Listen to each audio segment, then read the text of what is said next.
Hello friends, नमस्कार। आप सभी का आपके अपने यूट्यूब चैनल नैन स्कूल पर हार्दिक स्वागत है। आज 15 अगस्त है और स्वतंत्रता दिवस के इस शुभ अवसर पर माननीय प्रधानमंत्री श्री नरेंद्र मोदी जी ने लाल किले की प्राचीर से देश को संबोधित किया। इस संबोधन में बहुत से ऐसे सैनिक थे, इतने पूर्व सैनिक थे जो उम्मीद कर रहे थे कि क्या उनके लिए कुछ घोषणाएं होंगी, क्या उनके लिए कुछ बोला जाएगा। तो देखिए, उनके भाषण में ऐसी क्या बातें थी जो आपके लिए जानने लायक है, वो मैं आपके साथ शेयर करूंगा।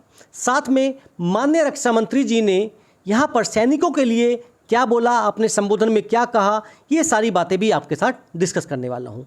ये 70,000 का आंकड़ा और 8,413 करोड़ जो 2023 में मिले हैं 17 लाख पेंशनर्स को, ये क्या है, ये सारी बातें जानेंगे अपने इस वीडियो में। अगर आप मेरे चैनल पर नए हैं, चैनल को सब्सक्राइब कर लीजिए। वीडियो पसंद आए तो लाइक और शेयर ज़रूर करें। देखिए, प्रधानमंत्री जी ने कहा कि देखिए, 1 रैंक 1 पेंशन 40 साल से भी ज़्यादा हो गए उसको लागू करना था, लेकिन कोई भी सरकार जो थी मोदी जी से पहले इसको नहीं कर पाई थी। जो इच्छा शक्ति की ज़रूरत थी वो उनके पास नहीं थी। हमने 1 रैंक 1 पेंशन जो है लागू किया। उन्होंने बताया कि सरकार के पूर्व सैनिकों के कल्याण हेतु 1 रैंक 1 पेंशन का प्रावधान किया। उन्होंने ये भी बोला कि इसको लागू करने के लिए सरकार ने 70,000 करोड़ रुपए जो हैं खर्च किए हैं।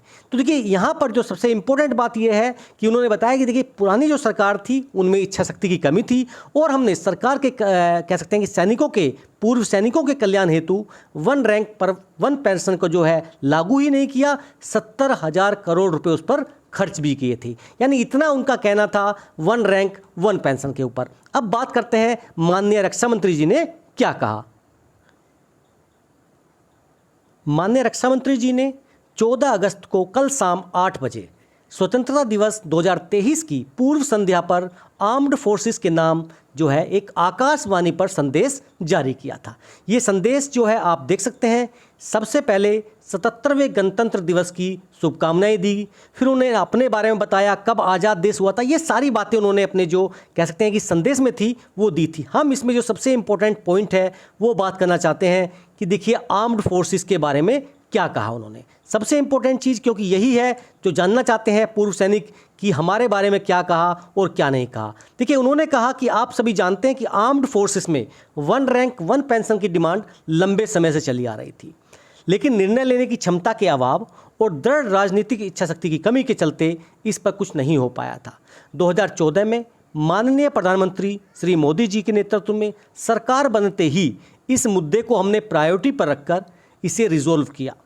मुझे यह बताते हुए खुशी होती है कि इस योजना का पुनरीक्षण इस वर्ष हो चुका है। जैसा आप सभी को पता है, OROP रिवीजन 2023 से जो है हुआ है। हालांकि ये देखिए 1 जुलाई 2019 से होना था। मुझे यह बताते खुशी हो रही है कि इस योजना का पुनरीक्षण इस वर्ष हो चुका है और 17 लाख से अधिक पेंशन भोगियों को 8,413 करोड़ रुपए की राशि का भुगतान भी किया जा सकता है। देखिए, बहुत जल्दी आपने देखा होगा कि 9, 10, 11 अगस्त के आसपास एरियर जो है बहुत ज़्यादा रिलीज हुआ है और 31 अगस्त से पहले पहले सभी को ये एरियर जो OROP का बचा हुआ है वो मिल जाएगा। जो उनकी दूसरी किस्त है, ये देखिए कई तरह की जानकारी प्राप्त हो चुकी है। CPPC और अगर बात कर रहे हैं तो वहाँ से ये मिल रहा है कि देखिए, आपको 31 अगस्त से पहले आपका पैसा मिल जाएगा। देखिए, इन्होंने और भी बहुत सारी बातें की हैं। राष्ट्र रक्षा में हमारा कोई सैनिक साथी यदि वीरगति को प्राप्त हो जाता है तो उसके परिवार की आर्थिक सुरक्षा के लिए भी सरकार द्वारा प्रावधान किए गए हैं। हम जानते हैं कि राष्ट्र की वेदी पर अपना सर्वस्व न्यौछावर कर देने वाले साथी को हम वापस नहीं ला सकते हैं, न ही दुनिया की किसी और अनमोल निधि से उसकी भरपाई हो सकती है। लेकिन उनके सम्मान में DCRG डेथ कम रिटायरमेंट ग्रेजुटी का प्रावधान है, जिसमें 20 लाख रुपए तक की राशि प्रदान की जाती है। नेक्स्ट ऑफ किन को लिबराइज फैमिली पेंशन के द्वारा लास्ट ड्रॉन पे का जो है भुगतान किया जाता है। इसके अलावा 300 दिन का लीव एनकैशमेंट, जो भी हेल्थ बेनिफिट्स हैं, CSD की सुविधाएं भी नेक्स्ट ऑफ किन को उपलब्ध कराई जाती हैं, जो अपने आप में एक बहुत बड़ी बात है। उन्होंने देखिए और भी बहुत सारी सेंस ऑफ नेशनल प्राइड के बारे में बोला कि ये जो है हमारी सबकी रिस्पॉन्सिबिलिटी है।